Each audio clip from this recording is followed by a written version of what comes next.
السلام عليكم ورحمة الله وبركاته. ازيكم حبايبي؟ عاملين ايه؟ يا رب تكونوا بخير. احلى اخوات، احلى اصحاب، احلى مشاهدات في الدنيا. ربنا يبارك فيكم، ربنا يديمكم نعمة في حياتي ان شاء الله بإذن الله. بشكر كل حد دخل عندي في القناة فوق راسي وعلى دماغي. ربنا يبارك فيكم يا احلى اخوات ويا احلى اصحاب ويا احلى مشاهدات في الدنيا. ان شاء الله بإذن الله هعمل معاكم النهارده المدلعة بطريقة روعة جدا جدا جدا. اهم حاجة ما تنسونيش بدعوة حلوة منكم، لايك شير سبسكرايب عشان يوصلكم كل جديد مني من كل فيديوهات عمر. اي اشعار يوصلكم لايك، واعملي لي اشتراك وفعلي زر الجرس عشان يوصلكم كل جديد مني. بحبكم في الله يا احلى اخوات ويا احلى اصحاب ويا احلى مشاهدات في الدنيا. ربنا يديمكم نعمه في حياتي ان شاء الله باذن الله. يلا بينا نبدا الطريقه ونقول بسم الله الرحمن الرحيم. خلصنا المدلعه كده، ايه رايكم في الجمال والحلاوه والطعامه دي؟ طبعا كنت عامله لها اختبار عشان اشوف بس الكريمه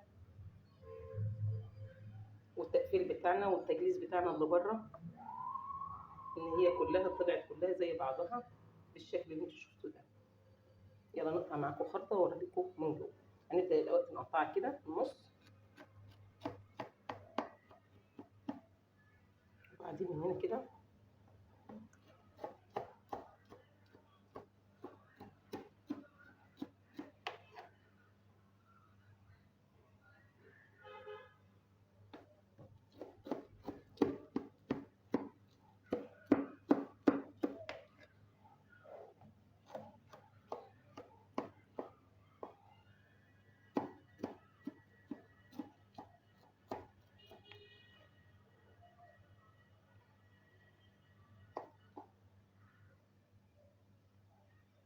قطعتها بالشكل ده كده، بس هقطع دي قطعتين.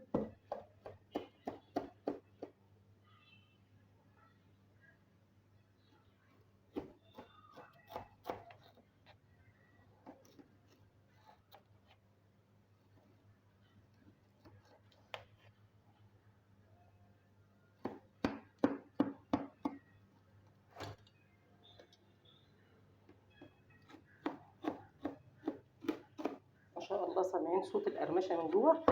تحفه. هجيب طبق دلوقتي واطلع معاكم قطعه منها واوريها لكم من جوه. ده شكلها كده ما شاء الله. هوريكم الكاميرا. طبعا الكنافه تحت زي ما احنا حطيناها، وبعدين طبقه الكريمه، وبعدين طبقه البسبوسه، وبعدين حطينا عليها كراميل. حطينا على طبقه الكراميل وزوقناها كده بالشكل اللي انتوا شفتوه ده، بندق ولوز وعين الجمل. يلا هقطع معاكم من جوه واوريها لكم. ما شاء الله. هاكل معاكم كمان. شوف الشكل، احكموا بنفسكم.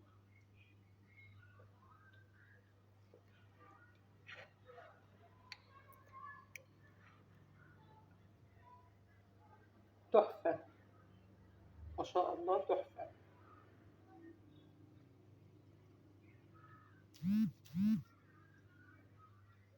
اهم حاجه ما تنسونيش بدعوه حلوه منكم ولايك وشير وسبسكرايب عشان يوصلكم كل جديد مني. بحبكم في الله يا احلى اخوات ويا احلى اصحاب ويا احلى مشاهدات في الدنيا. ربنا يديمكم نعمه في حياتي ان شاء الله باذن الله. والسلام عليكم ورحمه الله وبركاته.